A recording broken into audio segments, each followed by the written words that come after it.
just discovered there's a water fountain in this building, so if I start gagging randomly in the middle of this, the water's not safe. Okay, cool. Nice to know. That'll be good to know. I will happily be the test dummy in this scenario. I didn't want to be. I never thought I'd hear the words of Caleb talking about he just gonna start gagging randomly, you know. But, you know, to each his own. Gotta make my money somehow. Hey, man, I don't judge you, bro. You know, no kink shaming over here. You know, $20 is $20. $20? Holy shit, I didn't say I was cheap. Fuck, man. Welcome back to the show, guys. It reminds me of had a perfect joke. Alrighty. So on this week's episode, we figured we were going to finally get around to talking about comics. And more importantly, the good comics, DC. That's subjective.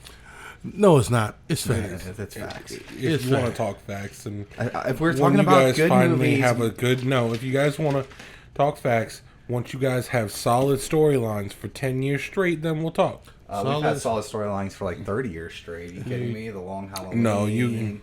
You guys can't have a single. The Blackest Night. You guys can't have a single continuous storyline Because everybody does reboot. It's not even just rebooting. They're like, Really? oh, Batman's gonna go off and do this adventure, and then he's gonna come back to the main story. Like, now he's gonna go off and do this adventure, and now he's gonna come back and do this. Now he's gonna go off and do this. Now he's gonna come back to the main. Yeah, because unlike Marvel, you know, DC likes to share their characters, and for lower budget characters who don't get much recognition, Batman will go off to the Middle East to help some random character that they're trying to build up. Unlike Iron Man, who's, you know, say he's an alcoholic. Or we can always talk about Hank Pym. How many different stories did he beat his wife in? All right, then. The exact same one every single time? No. Hank Pym done beat his wife across so many panels. They got him drawn in so many different art styles. I ain't seen this much beating since Chris Brown put his hands on Rihanna. All right, that's one thing about Marvel I can say. They abusive. They stay abusive. All right. Yeah, you know, because we like to hit the real life. And The most real life y'all have gotten is, you know, Speedy doing heroin. The most real life we got in. That's why Marvel movies just automatically skip Hank Pym and right to Scott Lang. We got the brutal death, like the most brutal death. I mean, I'm not saying y'all don't. And we got this is off topic anyways. This is DC. This is totally on topic. No, we're arguing who's better, and that's not the topic. That's not the topic we're doing today, because y'all gonna be wrong all the time. And I look like LL Cool J in 1992. You do. I look like I ate LL Cool J in 1992. Let's get that straight. Anyway, today's conversation is about the GOAT, DC. Don't at me. Don't really care about your opinion. It's facts. Okay? People think the world is flat. I don't go out and argue with them. I don't argue with peasants. I know what it is, and I continue.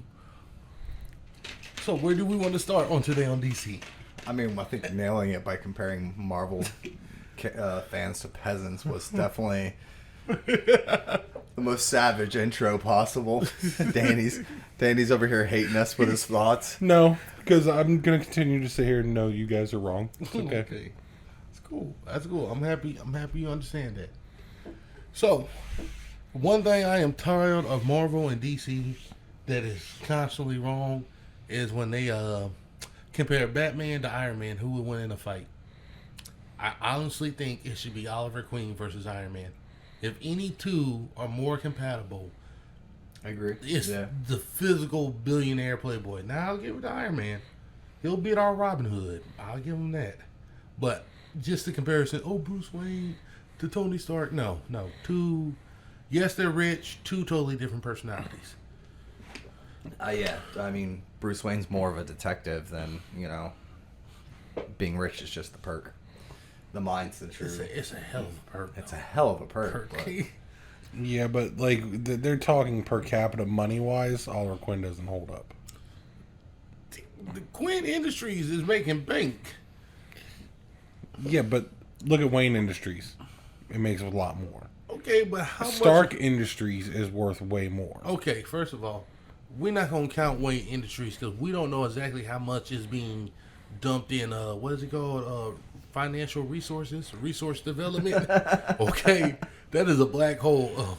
I would like to quote. Oh, that. don't they pretty much like donate to like the Restore Gotham Fund? You know, every time he drives his tank through a building, there's another couple $1 million for repairs there. So there's how rich they are and how rich they could be if Batman would learn how to drive. Actually, in the White Knight storyline, where Joker becomes sane, becomes a hero, they actually he actually goes after Batman. He runs for mayor. Yeah. And mayor or commissioner, I forget, but he runs for it, and they actually find out that Gotham has a Batman clause, and that's where a lot of their money is going to. That's Batman single-handedly is wrecking Gotham. That might be the real reason it's constantly in ruin. No, I don't disagree with you. You know, I've noticed... It's the real reason it's stuck in the 60s. I've noticed in my older years, because when I was younger, I'm still a diehard Batman fan, but when I was younger, I was really, really diehard Batman. But now that I'm in, like, older years, like, I really feel like Robin's the underdog. Like, Which Robin? All of them. Like, all the Robins, like, if you just look at Except for Damian. they've got the real beast of the story. You wash your peasant mouth and conduct, sir. Oh, no. Okay. Hear me out.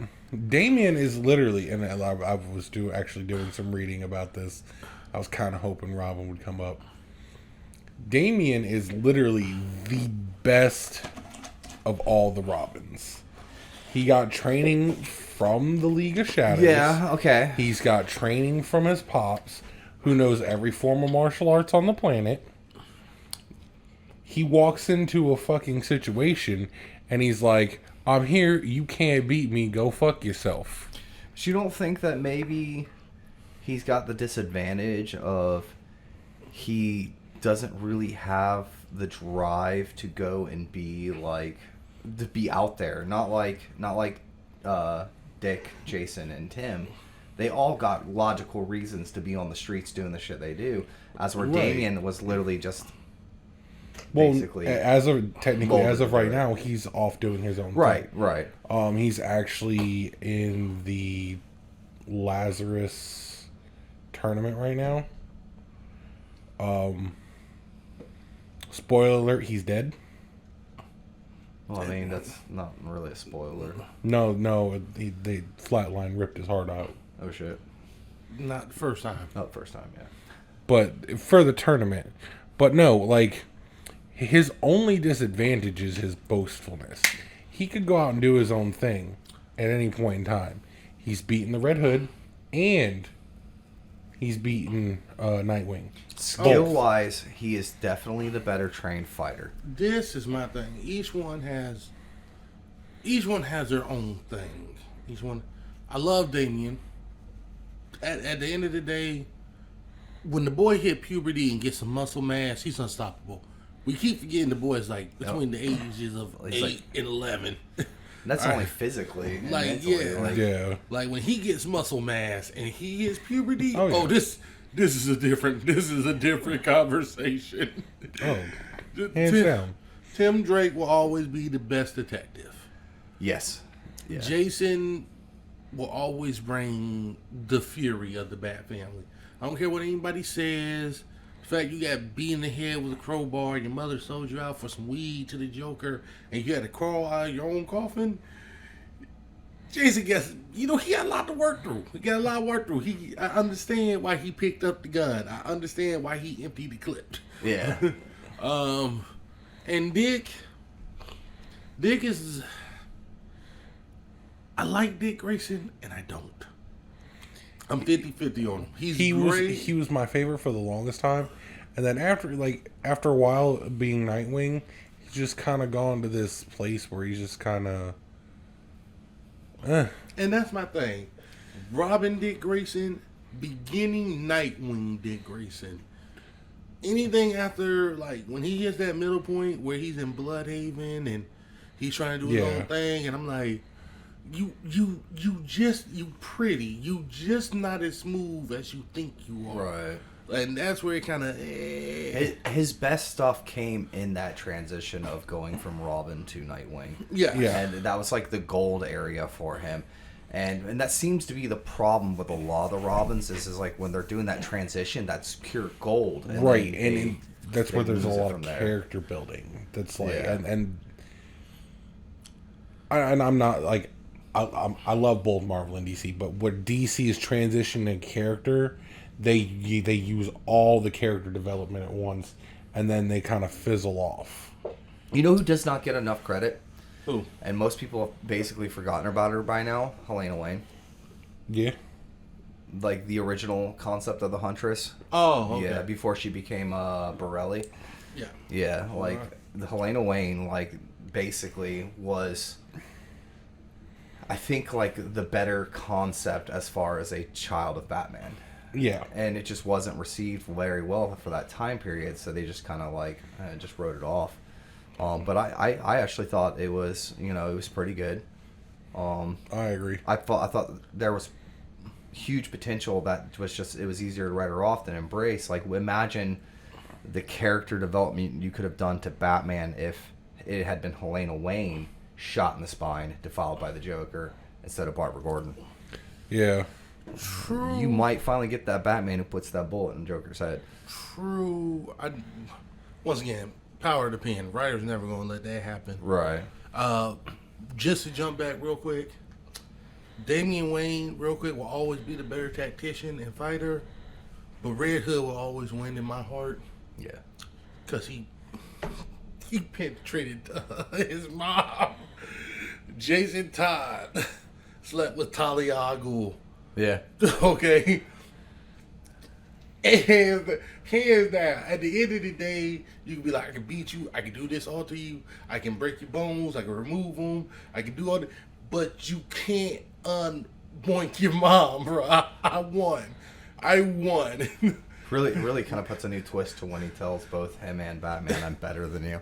Yeah. Woo.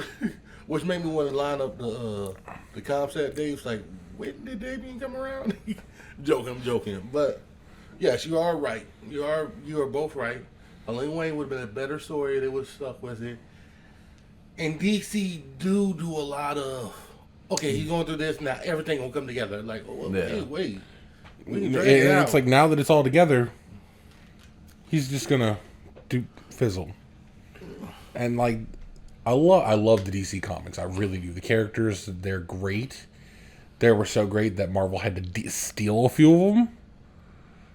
Thanos was really just knockoff Darkseid. Great value Darkseid. But he was created by the same person, so...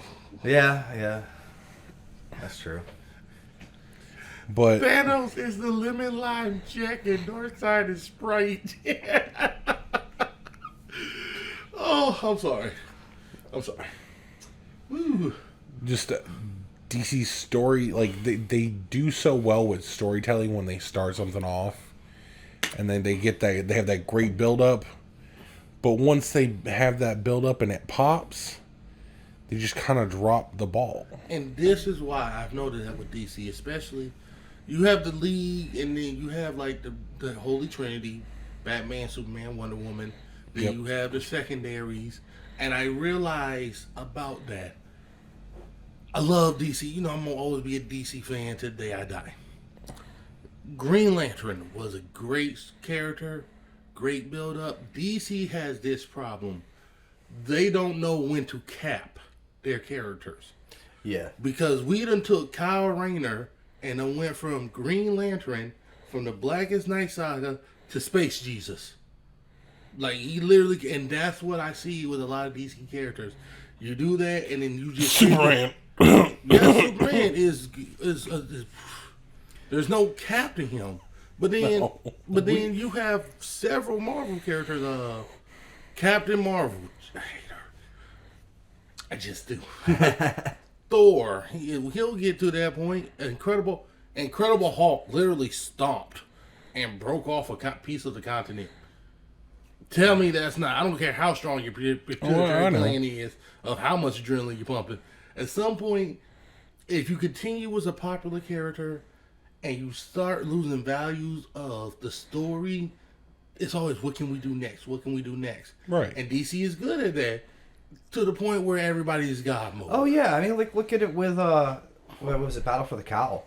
Like that was perfect because like Batman's just gone, and you know everybody's trying to fill in that little gap of like you know, but meanwhile like the readers are like, all right, where's Batman? Like there's no way he's actually dead.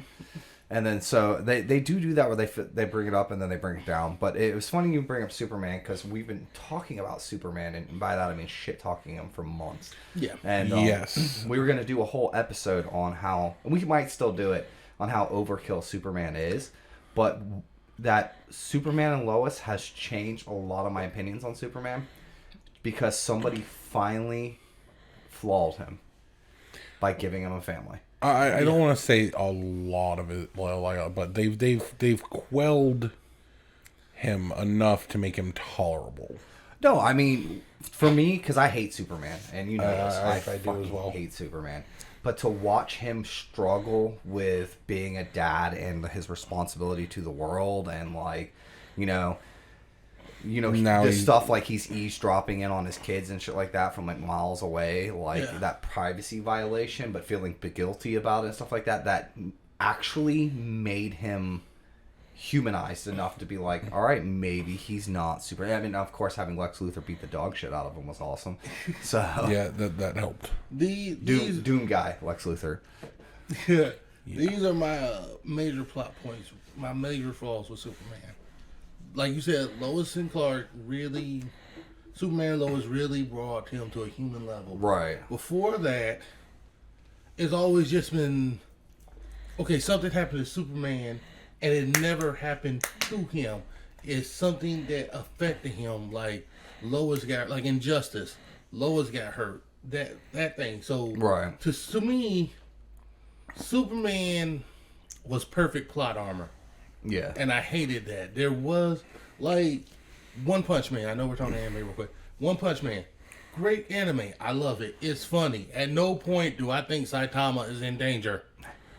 Like, with Superman, the only time I think Superman is in danger is Batman, Doomsday, Darkseid. See, with the Snyder movies and with the Injustice series, when they hint at that or they utilize Superman as the bad guy, I love it. Because as a bad guy, sure, let him be all powerful. Yes. Like you know, because then that takes all the other characters and it actually makes it be like, all right, how are you guys actually going to kick the shit out of Superman? How are you really going to Yeah. handle it? I mean, we know Batman's got like 20 I'm different gonna plans by have the to end of the take Darkseid out of your I have to take Darkseid off your list of people. Darkseid is all. That's not that's not a no. hype, my man. Darkseid is all. Okay. So here's my DC question. Everybody got the big three, the Holy Seven, the Big Ten. Okay, everybody got those. Outside of the original sit around the table Justice League members, what DC characters do you want to see actually get their chance? Constantine. I feel like he's been, even though he's had his chance, I feel like it's not truly captured Constantine from comics. I agree with you, and I think timing is wrong. Yeah. I think timing is wrong. Like everybody says, Heath Ledger is the best Joker ever. Nothing taken away from him. I love Heath Ledger. Perfect adaptation of the Anarchist. Mine will always be Jack Nicholson. Yeah. Jack Nicholson will always be my number one. But you couldn't have Heath Ledger play the Joker in that time in Jack Nicholson movie. Right. I think now is the perfect time for Constantine. Everything's, dark, edgy. What they want. You want pain, turmoil. You want to see the struggle. This is his time. I think they tried to deliver it back when, everybody was into, the occult style stuff. So we got all the, Sin Eater came out. About 10 other horror movies, Stigmata, all that. And then they tried to drop, Keanu Reeves' Constantine. And for a comic book fan, now that was my introduction to Constantine, of course. And that's what got me diving deeper. Right. But when I actually discovered Constantine from the comics, it kind of just ruined the movie for me because that's not Constantine. I keep the Keanu Reeves Constantine and the DC. I know it's all linked, but I keep them separate. Yeah. I keep them like, oh, this is a great movie. DC. Oh, he has the same name as the guy in that movie. Keep them completely separate. I do not merge them. Real quick, before we jump on your thing, I need to discuss this. I need to get this off my chest because no one is talking about it. Who is the most dangerous man in the DC universe? All right, villain or period? Hmm? Villain-wise or period? Period. I'm gonna tell you right now. That one's gonna take some thought. Yeah, I'm gonna tell you right now. Your answer's wrong. There's only one man in the world who I fear more than Superman, more than all of them in the DC universe, and it is Alfred. And this is my reason. Alfred, I want you to understand. Batman, top of the line security. Batman, codes that people can't even think of. Encryption, contingency plans on everybody. Kryptonite rings, kryptonite gas, kryptonite box. Alfred The numbers makes it to the all. vote, all that. The last line of defense through Brother Eye and everything. Clayface, murderous children, Great Danes 1 through 9. The last line of defense is a old man with a shotgun. Like, I honestly feel if Batman... Is Alfred the next Batman? I honestly feel if Batman dies in a very horrific and public way, Alfred is there. Who is going to stop him?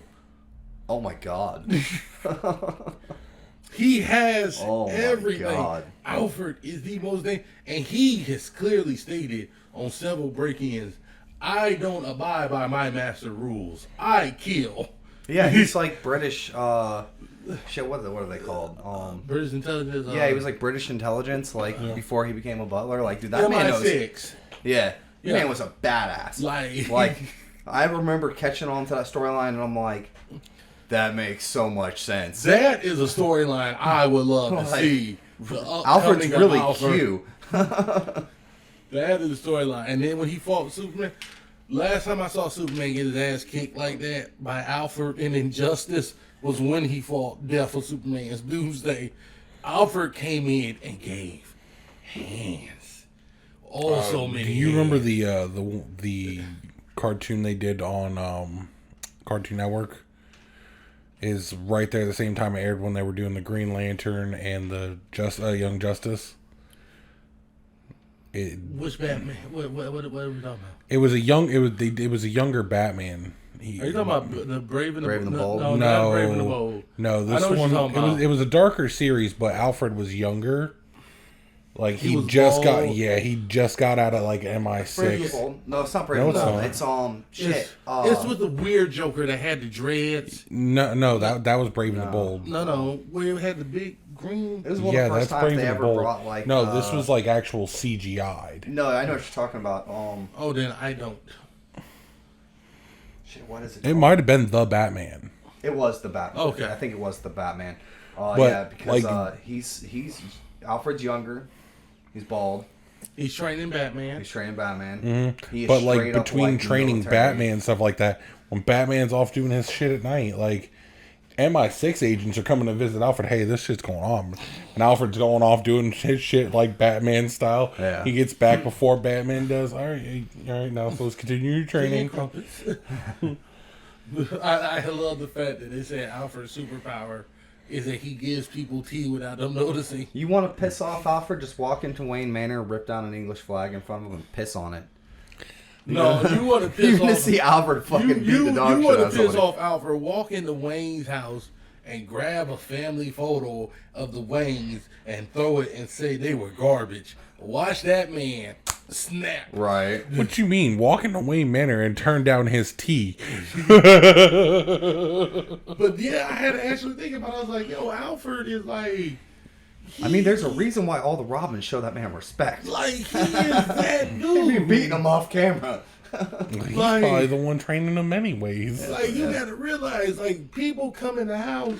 Like, I laughed so much because it hit me in a special spot in the Snyder cut when everybody meets Alfred and Batman walk in, hi, this is Alfred. I work for him, and everybody just accepted it. It was like, yeah, cool. What's up? Right. Like, Everybody accepted it. Like, no, we got it. Like that resonates with me because Alfred is that dude, and like he's the only one to talk to Superman so cavalier.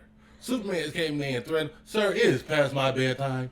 Now, you showed yourself in, you can show yourself out. Like, he gives zero bleeps. I know you gotta edit and whatnot. 0 F's about what any of them are. Because he know if it wasn't for Master Bruce, bro, I would walk downstairs and I would air out this whole planet. I would have them call me Lord Alfred by the end of the day. That's about right. Yeah. All right, I think this is a good place to stop it. Thank you for watching. As always, do the whole like, comment, share, Subscribe. Scott couldn't be here today, so do his Not little gonna bell tell you to thing. ring that bell. Yeah. Do his little bell thing. If there is a bell, I don't I don't Somewhere. tell, but I can do this. Like, subscribe, comment, share, and hit that bell. My name is Marcus. Thank you for having me on the show. Stay frosty, Time Lords.